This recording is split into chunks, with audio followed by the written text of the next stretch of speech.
Ako si Ray Marcel Dora, ang operator ng DTF dito sa DT, Dumaguete. Ang machine dito ay ginagamit ng 6 na araw na may total na 81 meters. Ito po yung printer head. Last palit po ng printer head ng white is noong 2023. Ito naman yung capping na may 70% good condition. Heat clean.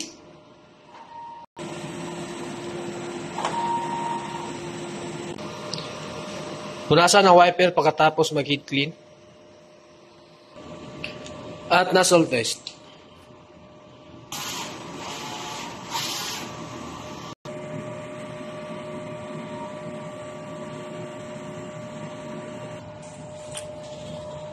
Ito naman yung ink tank system. Yung ink level natin is sakto lang.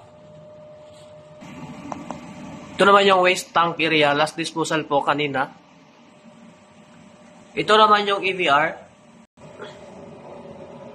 Ground wire. Ito naman yung stock na CMY key. Cleaning solution at saka white ink. DTF powder. At film. Ito naman yung consumable ng Cyan. Magenta. Yellow.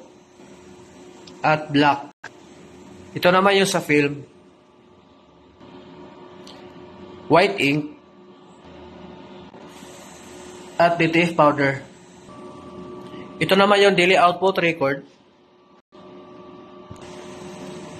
At printer daily checklist.